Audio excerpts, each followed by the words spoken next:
여러분 반갑습니다. 이제 2교시 들어가도록 하겠습니다. 2교시는 야고보서 내용입니다.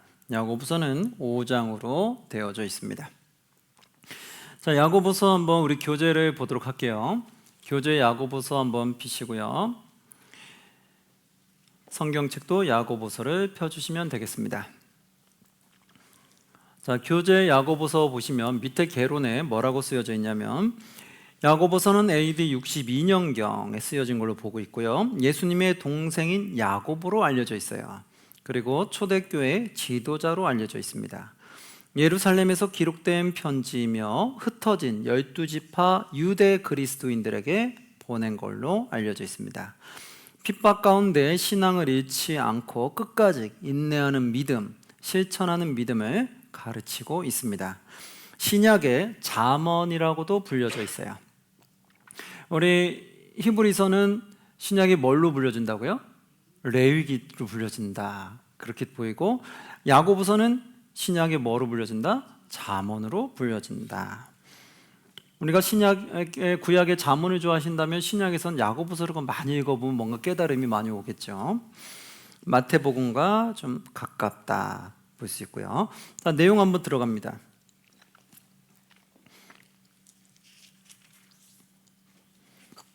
야고보서 1장 보시면 1장 1절, 하나님과 주 예수 그리스도의 종 누구는? 야고보는 흩어져 있는 누구? 12지파에게 문안한다 나오죠. 12지파. 그럼 2절 3절에 이제 이렇게 얘기합니다. 내 형제들아, 너희가 여러 가지 시험을 당하거든 온전히 어떻게 여겨라? 기쁘게 여겨라. 시험을 당하는데 왜 기쁘게 여길까요? 3절, 이는 너희의 믿음의 시련이 무엇을 만들어줘요? 인내를 만들어내는 줄 너희가 알미라. 우리의 믿음에도 시련이 좀 필요하다는 거예요. 이 시련이 오히려 우리에게 인내를 가져다 준다. 근데 이런 시련을 좀 겪지 않은 분들은 인내가 잘 생기지 않다 보니까 언제든지 또 무너질 수 있는 거죠. 그래서 미리미리 조금씩 시험을 받아서 거기서 이겨내는 훈련이 돼 있으면 그러면 인내를 만들어 주겠죠. 자, 여기서 이제 시험이라는 건 여러분 잘 아시겠지만 여기서 시험이 이제 두 가지가 있다고 돼 있잖아요. 원어 뜻을 보면 두 가지인데, 첫 번째는 그냥 테스트라는, 그래서 우리가 믿음에 있는 그것을 보는 시험이 있고, 또 하나는 템테이션이라고 해서 우리를 무너뜨리게 하는 시험이 있다. 여기서는 뭐냐면 무너뜨리는 시험이에요. 그래서 너희가 여러 가지 시험을 당하거든, 너희를 무너뜨리려고 하는 그런 시험들을 당하거든 온전히 기쁘게 여겨라. 왜냐하면 너희가 이것을 이겨내기 위해서 믿음의 시련이 오히려 인내를 만들어준 줄 안다, 이런 거예요. 5절 보니까 너희 중에 누구든지 지혜가 부족하거든 모든 사람이 후히 주시고 꾸짖지 아니하시는 누구에게 구해요? 하나님께 구하라. 그렇죠. 지혜가 부족하면 누구에게 구하라? 하나님께 구하라. 5절에 이거 말씀 딱 보니까 진짜 뭐 잠언과 조금 비슷하네 라는 느낌을 받죠. 그리고 6절에는 이렇게 나와요. 오직 믿음으로 구하고 조금도 뭐하지 말라? 의심하지 말라. 의심하는 자는 마치 바람에 밀려 요동하는 뭐와 같다? 바다 물결 같으니. 7절, 이런 사람은 무엇이든지 주께 얻기를 뭐하지 말라? 생각하지 말라. 그렇죠? 의심할 바에는 이것이 이루어질 거라고 아예 생각하지 말라는 거예요. 그러니까 의심하지 말고 믿음으로 구하라는 거죠. 9절 10절, 낮은 형제는 자기의 높음을 자랑하래요. 왜요? 낮은 형제는 자기의 높음은 뭘까요? 예수 그리스도를 통해서 자신이 하나님의 아들로, 또 하나님의 자녀로, 또 위대한 왕 같은 그렇게 높임을 받잖아요. 그래서 바로 내가 이 땅에서는 낮은 자, 천한 자처럼 느껴졌지만 예수님 만남으로 인해서 내가 하나님의 자녀가 되고, 그리고 내가 왕 같은 노력을 할 수 있는 그런 존귀함을 받는 존재가 되어버리니까 자신의 높임을 자랑하라는 거예요. 그리고 두 번째 10절에는 부한 자, 역으로 내가 이 세상에서 많은 걸 가졌다고 생각하는 자는 자기의 무엇을 자랑하래요? 낮아짐을 자랑하라. 우리가 예수님 만남으로 해서 내가 낮아진다는 거예요. 내가 이 땅에 갖고 있는 거는 영원한 게 아니구나. 그리고 이거는 하나님의 영광에 사용하라고 한 거고 하나님 주신 거구나. 내가 잘나서 얻은 것이 아니구나 라고 하면서 자신이 낮아지죠. 그 낮아짐을 어떻게 하라? 자랑하라. 자신의 낮아짐을 자랑하라는 거예요. 교만을 자랑하는 게 아니죠. 낮아짐을 자랑할지니 이는 그가 풀의 꽃과 같이 지나감이라. 그가 뭐와 같이? 풀의 꽃. 풀의 꽃은 어때요? 한번 꽃이 활짝 폈다가 다 시그러들고 다 사라졌죠. 우리 인생도 그와 같다는 거예요. 그러니까 내 인생에 대해서 굳이 그걸 자랑할 필요가 없고 나를 낮추라는 거죠. 그리고 나를 낮춤을 오히려 그걸 자랑으로 여겨라. 12절, 시험을 참는 자는 뭐가 있어요? 복이 있나니 이는 시련을 견디어낸 자가 주께서 자기를 사랑한 자들에게 약속하신 무엇을 얻는다? 생명의 멸류관을 얻기 때문이라. 그렇죠. 여기서도 시험을 참는 자, 여기서도 이제 자신을 무너뜨리려고 하는 그런 악의 시험을 말하는 건데요. 여기서 시련을 견딘 자가 하나님의 생명 멸류관을 얻는데요.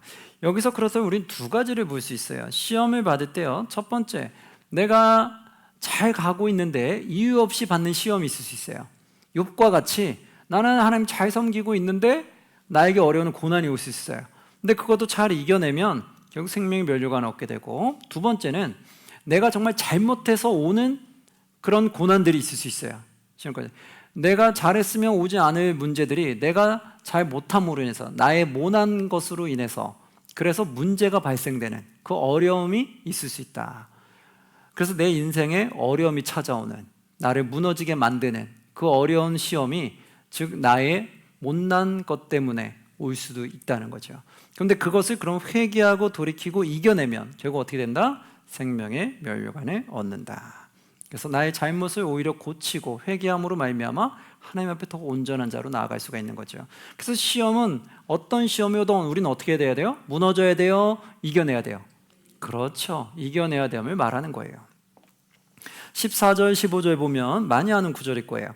오직 각 사람이 시험을 받는 것은 자기 무엇에 끌려서요? 욕심에 끌려 미혹된다. 즉 세상에 많은 시험이 받는 사람들은 특징이 욕심에 끌려서 그렇다는 거예요. 그러니까 욕심만 좀 내려놔도 그러한 시험거리, 유혹거리가 많이 나타나지 않는데, 이런 유혹거리가 많이 나타나는 이유는 내가 욕심이 크면 클수록 세상의 유혹거리가 많이 받게 된다는 거예요. 그래서 이 시험은 뭐예요? 세상의 유혹으로 나를 무너뜨리는 거잖아요. 그러니까 내가 욕심이 크면 클수록 세상의 유혹이 나를 무너뜨리려고 하는 게 많다는 거예요. 그래서 15절에 이렇게 나오죠. 함께 봉독합니다. 욕심이 잉태한 즉 죄를 낳고 죄가 장성한 즉 사망을 낳느니라. 아멘. 이 말이 나오는 거예요. 우리가 자꾸 욕심이 커지면 결국 죄를 낳게 되는 거고, 죄가 자꾸 많아지면 결국 우리가 사망으로 가게 된다. 그래서 우리가 자신의 욕심을 좀 내려놔야 된다. 그리고 19절, 내 사랑하는 형제들아 너희가 알지니 사람마다 듣기는 속히 하고 뭐는 더디할까요? 말하기는 뭐하라? 더디하며. 그죠? 듣기는 빨리 듣고 말하기는 더디해라. 성내기도 뭐하라? 더디하라. 20절, 사람이 성내는 것이 하나님의 의를 이루지 뭐한다? 못함이라. 그렇죠? 우리가 성을 내면 하나님의 의를 이루지 못한다는 거예요. 그래서 성내기도 더디하라. 근데 뭐는 빨리 하라고요? 듣는 거. 듣는 것까지 느리면 어떻게 돼요? 그럼 미련해지죠, 자꾸 우리가. 그러니까 듣는 거 빨리 듣되 내가 말하거나 성내는 거는 조금 더디하라는 거. 왜요? 내 말이 너무 빨리 나가면 실수할 수가 있다는 거죠. 그리고 자꾸 화를 내버리면 들었을 때 그 듣고 조금 묵상하거나 조금 하나님이 왜 나에게 이런 일을 줬을까, 이런 말을 듣게 했을까 조금 생각을 하면 괜찮은데, 생각하지 않고 그냥 듣는 대로 그냥 바로 즉각 반응해버리면 우리가 오히려 하나님의 의를 망칠 수 있다는 거예요. 그래서 일단 듣기는 속히 하되 말하기와 성내는 건 더디하라. 22절, 너희는 말씀을 뭐하는 자가 되고 행하는 자가 되고 뭐하는 자만 되지 마라? 듣기만 하여 자신을 속이는 자가 되지 말라. 그렇죠? 이것도 우리가 명언이죠. 너희는 말씀 들었으면 어떻게 해요? 행해야 되는 거죠. 그런데 말씀을 듣기만 하고 행하지 않는 자가 될 수 있다는 거예요. 그거를 하지 말라는 거죠. 우리가 말씀도 늘 들었잖아요. 그렇죠? 한 귀로 듣고 한 귀로 흘러내는 건 소용이 없는 거예요. 들었으면 어떻게 해요? 지키는 거고. 우리가 예배 올 때는 뭐예요? 하나님의 말씀으로 듣고 내가 지키려고 오는 거라겠죠. 그러니까 예배는 우리가 형식적으로 오는 것이 아니라 오늘은 하나님 나한테 무슨 말씀을 하실까? 오늘은 목사님 통해서 나에게 주시는 하나님의 메시지는 뭘까? 그리고 그거 들었으면 이 메시지 나는 한 주를 어떻게 살아갈까? 그 고민하면서 풀어내가는 작업을 해야 되는 거예요. 그것이 내가 행함으로 옮기게 되는 거라는 거예요. 자, 26절, 누구든지 스스로 경건하다 생각하며 자기 혀를 뭐하지 아니한 자? 재갈 물리지 아니하고 자기 마음을 속이면 이 사람의 경건은 뭐다? 헛것이라. 그렇죠?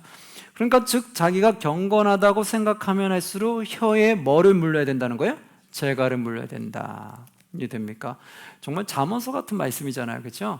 명언의 말씀인데 우리가 정말 경건하다 싶으면 말을 좀 아껴야 된다. 말을 조심해야 된다. 왜 그럴까요? 우리가 말로 인해서 많은 실수도 하고 말로 인해서 많은 상처를 주기도 하죠. 그러니까 내가 경건한 길을 간다라면 입에 재갈을 물리라는 거예요. 그래서 최대한 말을 좀 줄이고 아껴라. 말 많이 하는 것은 경건과 좀 멀어진다라고 보시면 되겠죠. 예, 말씀에는 그렇게 나옵니다. 그래서 27절에 이렇게 나와요. 27절 함께 봉독합니다. 하나님 아버지 앞에서 정결하고 더러움이 없는 경건은 곧 고아와 과부를 그 환난 중에 돌보고 또 자기를 지켜 새 속에 물들지 아니하는 그것이니라. 아멘. 그렇죠? 이게 바로 참된 경건이구나 알 수 있죠. 그럼 난 경건한 삶을 살아야 되겠다 하면 이 말씀 묵상하면 되겠죠. 경건한 삶은 어려운 사람을 좀 도와주면서 나를 새 속에 물들지 않도록 지켜나가는 거구나 라는 걸 알면 되겠죠. 또 하나 조금 더 들어간다면 내 입에 재갈을 물려야 되는 거구나. 그것까지 더 생각하면 되겠죠. 그래서 내가 경건의 길을 가려면 최대한 말을 좀 안 하고 가려고 하는, 그리고 말보다는 행동으로 그렇게 내가 살아가려고 해야 되는구나. 그걸 돌아보면 되겠죠. 자, 2장으로 넘어가겠습니다. 2장의 1, 2절에 보면 이 말씀이 나와요. 내 형제들아 영광의 주 곧 우리 주 예수 그리스도에 대한 믿음을 너희가 가졌으니 이제 우리가 믿음 있는 사람이 되었다면 어떡하냐? 사람을 차별하여 대하면 된다 안 된다? 안 된다 나오죠. 우리가 믿음을 가졌다면 이제 사람을 차별하여 대하면 안 된다. 2절, 만일 너희 회당에 금가락지를 끼고 아름다운 옷을 입은 사람이 들어오고 또 남루한 옷을 입은 가난한 사람이 들어올 때에, 그럴 수 있죠. 그렇게 만약에 들어왔다고 쳐요. 그때 3절, 너희가 아름다운 옷을 입은 자를 눈여겨보고 말하되 여기 좋은 자리에 앉으서 하고, 또 가난한 자에게는 뭐라고 말하냐면 너는 거기 서 있든지 내 발등상 아래 앉으라 하면, 확 비교되죠. 그러면 4절, 너희끼리 서로 차별하며 악한 생각으로 판단하는 자가 되는 것이 아니냐, 이렇게 나오죠. 그러니까 여러분, 우리 교회 안에서는 늘 얘기하듯이 겉모습 보고 너무 판단하지 마세요. 뭔가 잘 입으면 저 사람이랑 좀 어울리면은 내가 뭔가 나도 얻는 게 있겠구나, 뭔가 떨어지는 게 있구나 해서 뭔가 돈 많아 보이고 뭐 잘 사는 것 같으면 막 거기 붙으려고 하고, 딱 봤는데 저 사람 별로 가진 게 없어요. 에이, 저 사람한테 내가 붙어서 뭐 하겠냐, 저 사람은 어울릴 생각도 안 하고, 뭐 이런 것들, 이것이 바로 잘못됐다. 이게 악하다는 거예요. 그러니까 우리는 뭐 부하냐 부하지 않느냐 상관없이 우리가 정말 중요한 건 뭘까요? 그 안에 그 사람의 마음이에요. 마음이 선하냐 악하냐, 그거 보셔야 돼요. 우리 겉에 부하고 돈 많아도 마음이 악하면 그 사람은 가까이 가면 될까요 안 될까요? 안 되는 거예요. 아무리 남루하고 보잘것 없어 보여도 그 마음이 선하면 그 사람은 같이 있어도 좋을까요 안 좋을까요? 좋다는 거예요. 우리는 이제 겉모습 보고 판단하지 마시고 속사람을 보시기 바랍니다. 저 사람의 속사람은 정말 선한 마음을 갖고 있느냐 악한 마음을 갖고 있느냐, 그걸 여러분 영적으로 분별하셔야 돼요. 그런데 많은 세상 사람들이 그걸 잘 분별을 못하고요, 자꾸 겉으로 보이는 거에 너무 치중될 때가 있어요. 그래서 그런 것들을 우리는 버려야 된다. 이제 믿음을 가진 자는 믿음의 눈으로 이제 무엇을 봐야 된다? 그 사람의 속사람을 보셔야 된다. 여기서 이제 겉사람만 보고 판단하는 것을 말하는 거예요. 그것이 악하다. 교회 안에서는 이런 일들이 있으면 안 된다. 세상에서는 이런 일들이 참 많죠. 그렇죠? 8절 9절, 너희가 만일 성경에 기록된 대로 내 이웃 사랑하기를 내 몸같이 하라 하신 어떤 법? 최고의 법이라고 이렇게 말하잖아요. 이거 하나를 지키면 다른 모든 걸 지키는 것 같다잖아요. 율법의 완성과 같잖아요. 그러니까 이게 최고의 법이죠. 내 몸같이 하라 하신 최고의 법을 지키면 잘하는 것이거니와. 9절, 만일 너희가 사람을 차별하여 대하면 뭐를 짓는 거예요? 죄를 짓는 것이니 율법이 너희를 범법자로 정죄하리라. 아멘. 그렇죠. 그래서 그것을 차별에 대하면 그게 바로 죄를 짓는 거다. 그러면 안 된다는 거죠. 14절, 내 형제들아 만일 사람이 믿음이 있노라 하고, 믿음이 있다고 얘기해요. 믿음이 있노라 하고 행함이 없으면 무슨 유익이 있으리요? 그렇죠. 믿음이 있는데 믿음에 관한 열매가 없는 거예요. 그럼 무슨 유익이 있냐는 거예요. 유익이 있으리요. 그 믿음이 능히 자기를 구원하겠느냐? 구원할까요? 못할까요? 못한다는 거예요. 지금 말뿐인 믿음은 자기를 구원 못한다는 거예요. 그럼 참된 믿음은 뭐예요? 그 말씀이 내 안에서 열매로 나타날까요? 안 나타날까요? 나타난다는 거예요. 선한 열매가 나타날 때 그가 정말 구원받은 자고, 말로만 믿는다고 말하면서 선한 열매를 맺지 않는 자는 구원받을 수가 없다는 거예요. 그래서 17절에 이렇게 나오잖아요. 이와 같이 행함이 없는 믿음은 뭐다? 그 자체가 죽은 것이니라. 많이 하는 구절이죠. 그래서 행함이 없는 믿음은 자체가 죽었다는 거예요. 그러면 행함은 있는데 믿음이 없다. 여기선 그 말을 하는 게 아니잖아요. 그렇죠? 행함이 있는데 믿음이 없는 건 당연히 안 되는 거죠. 그건 율법주의잖아요. 그렇죠? 믿음이 없는데 행함으로 구원받으려고 하는 자체가 잘못이잖아요. 근데 여기선 반대인 거예요. 믿음이 있다고 말은 하는데 행함이 없는 경우를 말하는 거예요. 뒤에 쭉 읽어보시고요. 21절, 우리 조상 아브라함이 그 아들 이삭을 제단에 바칠 때 행함으로 의롭다 하심 받은 것이 아니냐 나오죠. 만약에 아브라함이 아들 이삭 바치라고 했을 때 저 못합니다, 이러면 이게 믿음이에요? 아닌 거죠. 불순종이 되는 거잖아요. 믿음은 뭐예요? 순종이죠. 순종을 통해서 내 행함이 나타나는 거잖아요. 그 열매잖아요. 그러니까 아브라함도 믿음이 있으니까 순종한 거죠. 그러니까 이삭을 바치려고 했죠. 행함으로 나타났잖아요. 그것이 바로 구원받은 자의 표본이라는 거예요. 이것이 바로 의롭다고 말할 수 있다는 거예요. 그러니까 우리도 믿으면 순종해야 되고, 순종하면 그건 당연히 행함이 있게 되는 거죠. 그래서 그것이 바로 믿음이 있는 거다. 그래서 아브라함의 믿음을 통해서 또 이야기를 해줘요. 또 읽어보시고요. 26절, 그래서 영혼 없는 몸이 죽은 것 같이, 영혼이 없으면 몸은 죽은 거잖아요. 죽은 것 같이 행함이 없는 믿음은 뭐하다? 죽은 것이니라. 그렇죠? 몸의 영혼이 떠나면 죽은 거잖아요. 그것처럼 내가 행함이 없는 믿음은 죽은 믿음이라는 거예요. 그러니까 우리는 그걸 늘 생각해서 보여야 돼요. 나는 이 믿음이 정말 나는 행함이 따르는 믿음이냐, 행함이 없는 말뿐인 믿음이냐, 여러분은 늘 체크해 보시기 바랍니다. 그래야지 내가 영적으로 체크해야지 내가 지금 구원받은 자로 살고 있는지 그렇지 않은지를 알 수 있잖아요. 구원받은 자로 잘 살고 있으면 계속 열심히 하시면 되고, 구원받은 자로 살고 있지 않으면 빨리 회개하고 돌이키면 되겠죠. 하나님은 언제든 용서해 주시니까.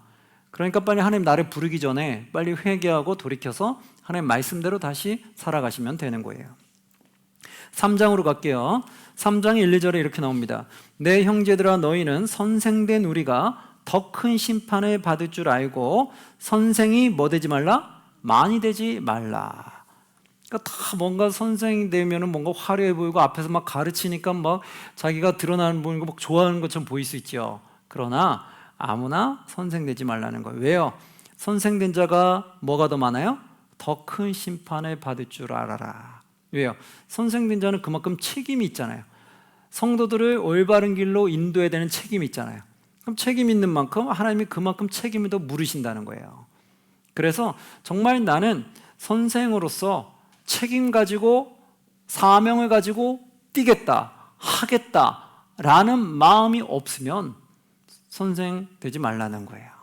그렇죠?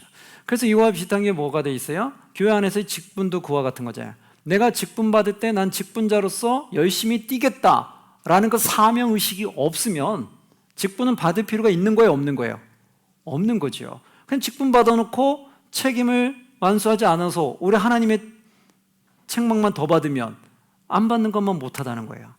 이와 같은 거예요. 선생도 나는 성도들에게 하나님의 복음을 전해서 올바른 게 인도해야 되겠다라는 그 사명감과 열정이 있을 때 교회 안에서 그런 전하는 자의 삶을 살아야 되는데, 그런 게 없이 나는 앞에 서서 무언가 가르치면은 좋아 보이는 것 같고, 교회 학교 교사가 돼가지고 애들 앞에 뭔가 서는 뭔가 좀 대단한 것 같고, 뭐 이런 것 때문에 사명감 없이 교사의 직분을 맡는다면, 선생의 직분을 맡으면 그게 없이 우리 하나님께 책망이 더 크다는 거예요.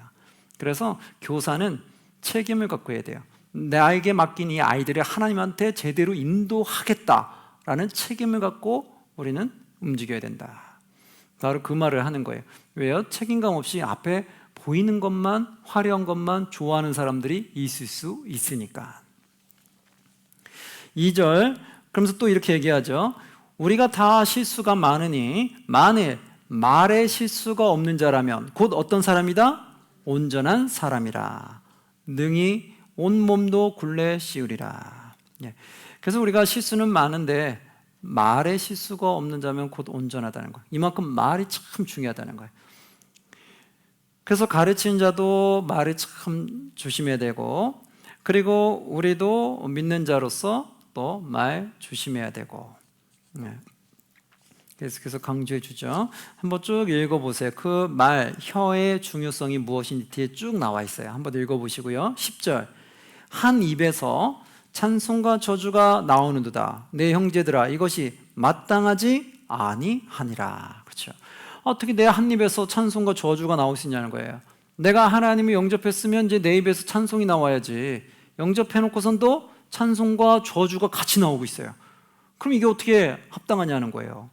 그렇죠? 아니죠. 그래서 그렇게 하면 안 된다라고 말하는 거예요. 우리가 이제 하나님을 영접했으면 이제 선한 말이 나와야지 악한 말이 입에서 나오면 안 된다는 거예요. 악한 말이 나오면 어떻게 해요? 빨리 회개하고 돌이키셔야 돼요.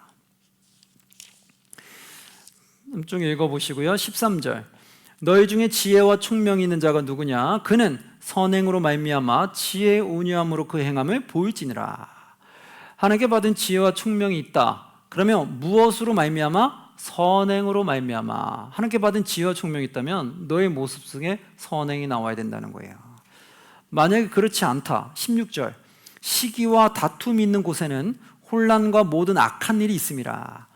그래서 17절, 오직 위로부터 난 지혜는 첫째 성결하고 다음에 화평하고 관용하고 양순하며 국률과 선한 열매가 가득하고 편견과 거짓이 없나니. 이렇게 나오죠. 하나님께 내가 지혜를 받았다고 하면은 우리에게는 선한 열매가 나와야 된다는 거예요.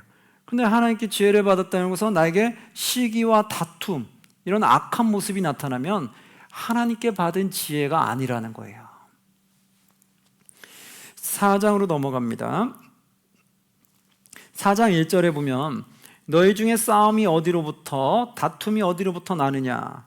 너의 지체 중에서 싸우는 어디서 난대요? 정욕으로부터 나는 것이 아니냐. 그러니까 우리가 싸움이 일어나고 다툼이 일어나면 이것은 하나님이 주시는 것이 아니라 내 안에 있는 정욕 때문에 나타난다는 거예요. 이 정욕을 어떻게 해야 돼요? 그래서 빨리 회개하고 버려야 되겠죠. 그래서 3절 4절이 이렇게 말해요. 구하여도 받지 못함은 무엇으로 쓰려고? 정욕으로 쓰려고 잘못 구하기 때문이라. 그런 거죠. 그러니까 하나님의 나라와 의를 위해서 구하는 것이 아니라, 선한 것을 위해서 구하는 것이 아니라 악한 것을 위해 구한다는 것. 즉 나의 나라와 의를 위해서 구한다는 거예요. 나의 정욕을 위해서, 나의 탐욕, 나의 욕심을 위해서 잘못 구하기 때문에 받지 못한다는 거예요. 4절, 가늠한 여인들아 세상과 벗된 것이 하나님과 뭐됨을, 원수됨을 알지 못하느냐. 내가 세상과 벗이 되면 하나님과는 원수 관계가 되어버린다는 거예요. 그런즉 누구든지 세상과 벗이 되고자 하는 자는 스스로 하나님과 원수되는 것이니라. 그러니까 세상과 벗되려고 하면 안 된다는 거예요. 우린 누구와 벗이 돼야 돼요? 하나님과 벗이 돼야지 세상과 벗이 돼서 세상이 좋아서 하나님을 버리고 세상을 쫓아가면 안 된다는 거예요. 7절, 그런즉 너희는 하나님께 복종할지어다. 마귀를 뭐하라? 대적하라. 그리하면 너희를 뭐한다? 피하리라. 아멘. 그러니까 하나님께 복종하고 마귀를 대적하라는 거예요. 마귀를 대적해야지 마귀랑 같이 손잡고 가면 안 돼요. 마귀가 우리를 악한 행동을 하게끔 만들잖아요. 악한 마음 품게끔 하잖아요. 거기에 그냥 쑥 넘어가면 안 돼요. 아, 그래. 그게 맞는 거지. 그래, 악한 생각 할 수도 있고 악한 말 할 수도 있고 악한 행동 할 수 있지. 그러면서 좋다고 막 따라가면 안 돼요. 그래서 마귀는 대적해야 된다. 그러면 피하게 된다는 거예요. 10절, 주 앞에서 낮추라. 그러면 주께서 너희를 어떻게 한다? 높이시리라. 아멘. 예수님이 하셨던 말씀과 참 비슷하잖아요. 그죠? 자기를 높이려는 자는 하나님 낮아지고 낮아지는 자는 높아지리라. 여기죠. 주 앞에서 자신을 낮추래요. 그러면 주께서 너희를 높이신다는 거예요. 그렇죠? 그러니까 우리를 하나님 앞에 늘 겸손하게 나를 낮추셔야 돼요. 하나님 앞에서 내가 믿는다 말하면 자꾸 자꾸 나를 자랑하려고 하거나 하나님께 영광을 올리지 않고 자꾸 나를 영광을 올리려고 하면 안 된다는 거예요. 그래서 하나님께 영광을 올릴 때 하나님이 나를 오히려 더 높이신다는 거예요. 11절, 형제들아 서로 뭐 하지 말라? 비방하지 말라. 우리가 늘 말씀 가운데 나오는 말이잖아요. 신구약 전체 많이 보다 보면 우리는 서로 비방하지 말 것을 얘기하잖아요. 서로 비방하지 말라. 형제를 비방하는 자나 형제를 판단하는 자는 곧 율법을 비방하고 율법을 판단하는 것이라. 너가 만일 율법을 판단하면 율법의 준행자가 아니요 재판관이다. 12절, 입법자와 재판관은 오직 누구예요? 오직 한 분이시다. 하나님 한 분이신데 네가 어떻게 재판관의 역할을 하려고 하냐는 거예요. 네가 비방하고 판단하려고 어떻게 하려는 거예요. 그거는 누구한테 맡게 된다? 하나님께 맡겨라. 그럼 우리 뭐 해야 되냐? 내가 하나님 앞에 말씀을 잘 살고 있는지 나를 체크하라는 거예요. 이렇게 말씀 들으면 늘 나를 체크하고 그렇게 살아가면 되죠. 자꾸 다른 사람을 체크하고 다른 사람 정죄하고 비난하고 비판하고 그런 쪽으로 쓰는 게 아니라는 거예요. 그러면서 14절, 내일 일을 너희가 알지 못하는도다. 너희가 생명이 무엇이냐? 너희는 잠깐 보이다가 없어지는 뭐다? 안개니라. 그렇죠? 안개는 뭐예요? 잠깐 있다가 햇빛 나면 싹 사라지잖아요. 잠깐 있다가 사라지는 존재. 우리 인생도 그와 같다는 거예요. 영원한 생명이 있어 우리 인생은 이런 점과 같은 안개와 같은 인생이라는 거예요. 우리는 오래 사는 것 같지만 영원한 삶에 있어서는 매우 짧게 지나가는 하루처럼 될 수가 있거든요. 그러니까 너희 인생은 안개와 같으니까 너희가 어떻게 살아가야 할지를 잘 깨닫고 분별해서 나가야 되겠죠. 그래서 17절에 뭐라고 말해요? 함께 봉독합니다. 그러므로 사람이 선을 행할 줄 알고도 행하지 아니하면 뭐다? 죄니라. 그렇죠?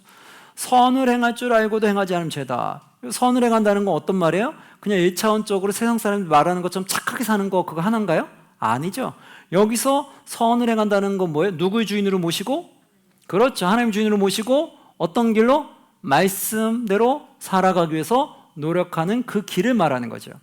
그 선을 행할 줄 알고도 행하지 아니하면, 그래 하나님 주인으로 모시고 하나님 말씀 순종해야지. 그걸 알아. 아는데도 그렇게 하지 않으면 그게 뭐예요? 그게 바로 죄다라는 거예요. 그러니까 우리는 이제 믿음이 들어온 자는 당연히 그렇게 가야 되죠. 그렇게 안 가는 것이 죄이기 때문에 죄를 짓지 않으려고 끊임없이 노력을 해야 되겠죠. 5장으로 갈게요. 5장에는 이제 부한자들에게 말합니다. 5장 1절, 들으라 부한자들아 너에게 이 말 고생으로 말미암아 울고 통곡하라. 이 말 고생으로 말미암아 울고 통곡하래요. 왜 그랬을까요? 그것을 제대로 사용하지 않았기 때문에, 그죠? 선하게 사용하지 않았기 때문에 그런 거죠. 그래서 예를 들어서 쭉 설명하면서 4절이 이렇게 나와요. 말세 재물을 쌓았는데 보라 너희 밭에서 추수한 품꾼에게 주지 아니한 무엇? 삭. 품꾼에게도 삭을 주지 않았다는 거예요. 추수한 품꾼에게 주지 아니한 삭시 소리 지르며 그 추수한 자의 우는 소리가 만군의 귀에 들렸느니라. 만군의 주에게 들렸어요. 이것이 다 그에게 하나님께서 심판으로 갚으신다는 거예요. 그러니까 너희는 나중에 울고 통곡하라는 거예요. 이 부자들이 이렇게 악착같이 자기만 잘 먹고 잘 살겠다고 품삯을 제대로 주지 않고 그렇게 악착같이 악하게 생활한 사람들은 이 전과 같은 삶, 안개와 같은 삶이 끝나버리면 영원한 고통이 그들을 기다리고 있다는 거예요. 그걸 좀 알아야 된다는 거예요. 7절, 그러므로 형제들아 주께서 강림하시기까지 길이 뭐하라? 참으라. 강림하시기까지 길이 참아라.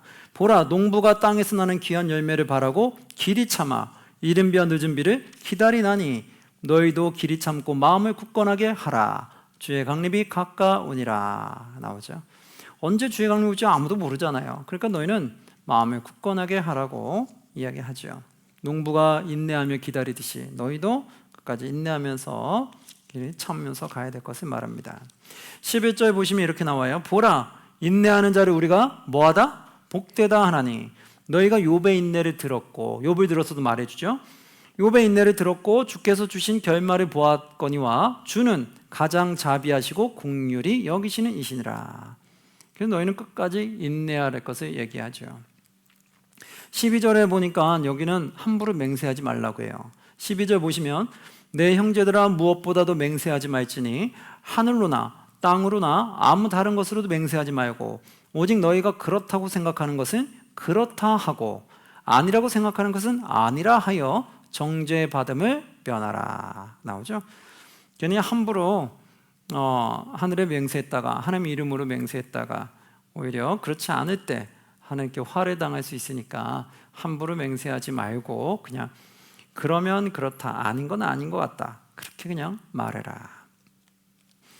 누구도 가끔 그러잖아요. 우리가 믿는 사람으로서 나 믿는 거 알지? 이렇게 나 교회 다니는 거 알지? 나 믿고 좀 이거 좀 빌려줘. 그래놓고서 빌려가고 그냥 안 줘버리는 거예요. 날라버리는 거예요. 그런 경우가 있을까요? 없을까요? 있다는 거예요. 그래서 세상 사람들이 그거 되게 힘들어하는 거예요. 나는 교회 다닌다고 해서 정직하고 진실할 줄 알고 빌려줬는데 그걸 안 갚은다는 거예요. 어떻게 해야 되냐는 거예요. 그렇죠. 바로 이와 같은 거죠. 우리가 하나님의 이름을 팔아서 그런 거짓된 행위를 해서는 절대 안 된다. 하지 말라. 13절 너희 중에 고난당하는 자가 있느냐? 그는 뭐하라? 기도할 것이요. 고난당하는 자가 있으면 기도하라고 말해요. 그리고 즐거워하는 자가 있느냐? 그는 어떻게 하래요? 찬송할지니라. 그렇죠.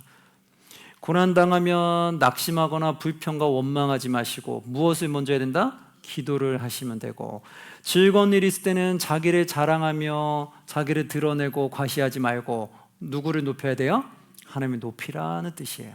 그래서 즐거운 일이 있을 때는 주님을 찬양하고, 슬픈 일, 고난당할 때는 불평과 원망하지 말고 하나님 앞에 조용히 기도해라. 그래서 하나님이 이것을 주신 뜻이 무엇일까를 물으라는 거예요.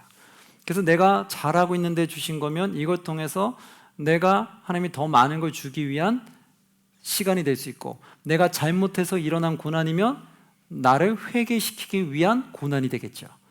그러면 내가 연단같이 더 나아지겠죠. 뭔가 우리가 진주처럼 보석처럼 더 우리가 빛이 나겠죠. 그래서 그 어려움을 기도로서 우리는 하나님 안에서 찾아내고 이겨내야 된다는 거예요. 자, 그 다음에 15절에 보면 믿음의 기도는 병든 자를 구원하리니 주께서 그를 일으키시리라. 혹시 죄를 범하였을지라도 사하심을 받으리라. 아멘. 즉 믿음의 기도예요. 믿음의 기도가 아닌 거는 병든 자를 구원하기가 어렵죠. 근데 믿음의 기도는 하나님이 하시니까 되겠죠. 그래서 우리가 기도했을 때 만약에 병이 치유됐다, 그럼 내가 한 거예요? 하나님이 하신 거예요? 하나님이 하신 거죠. 근데 어떤 사람은 내가 기도해서 나오면 내가 기도발이 되게 좋다고 막 그렇게 떠들고 다니는 분이 있어요. 와, 내가 기도에 내가 능력이 뛰어나다고, 나한테만 기도 한번 받아보라고, 그래서 자신 높이는 거였는데 그것 되게 위험한 거죠. 내가 치료한 것이 아니라 누가 치료한 거예요? 하나님 치료한 거죠. 그래서 우리는 하나님 이름으로 우리가 기도했잖아요. 그래 놓고서 왜 나를 높이냐고요.